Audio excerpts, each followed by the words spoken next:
On Wednesday, we reported on a possible sugar shortage in certain areas of the country which had raised concerns between consumers in the local market.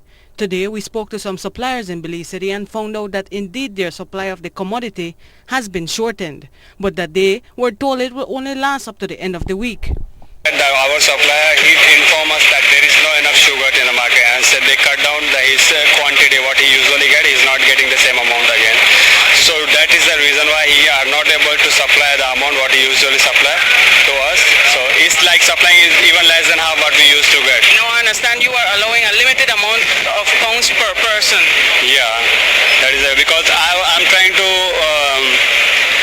they provide as much as people I can do it. I'm trying to that because if I want to sell it the same amount, like if I allow to people to have any amount, then I think I'll run out in 2 or 3 days, the amount I'm getting. So how often do you get supplied again? It's once in a week. And how much do you get? Well, right now I'm getting about 20 sec. 20 sacks. Usually you get? Like about 50 sec. Okay, and that lasts you for? Yeah, that lasts at least for a week.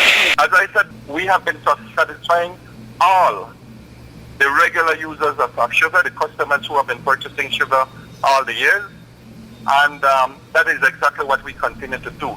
We cannot accommodate any new customer. The demand has increased quite a bit. We are selling 1,000 tons sugar more than last year at this time. 2 types of local sugar that we make, the plantation white sugar and the local brown sugar. While the local brown sugar, the production is stable, the demand is on the plantation white sugar because, as you know, the sugar across our borders fetches about 3 times the price of sugar in Belize. The bakeries we checked with had no complaint about the shortage of sugar, and perhaps the reason is because their standard quotas have not only been guaranteed by the suppliers but delivered. When we visited Sunnyside Bakery on Racecourse Street today, everything was normal. The bakery had its stock of sugar to last for another 5 weeks until it restocks again.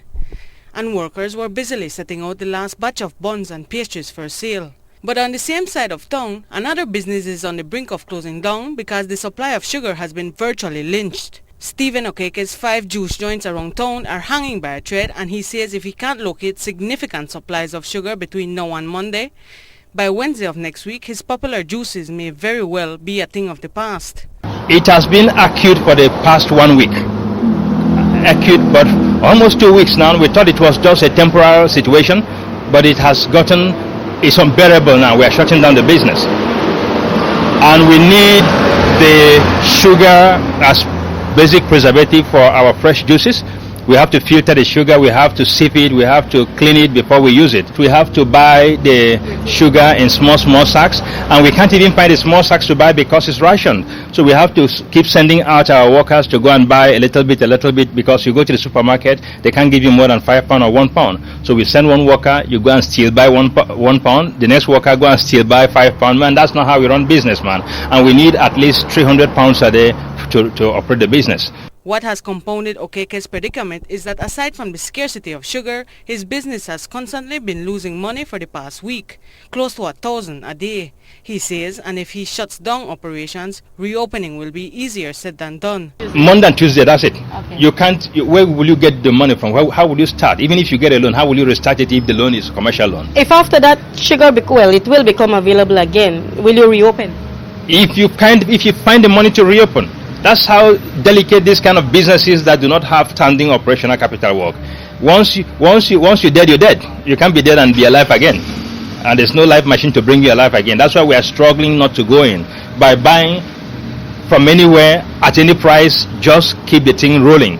And while solving a sugar shortage might be seen to some as too mundane a task, OKEKE calls on the Prime Minister's office to intervene. I don't usually appeal to the Prime Minister because he can't be micromanaging everything. Pick up the phone, this problem can be solved in 1 hour. Call the guy in charge of sugar. Where is the sugar? The BSI is saying that the distributors are sending the sugar to Guatemala because it fetches 6 times the price. Well, that's good business for Belizeans to jump into, but that's not what I'm interested in. The distributors are saying that it is BSI that is colluding with people to send the sugar to Guatemala.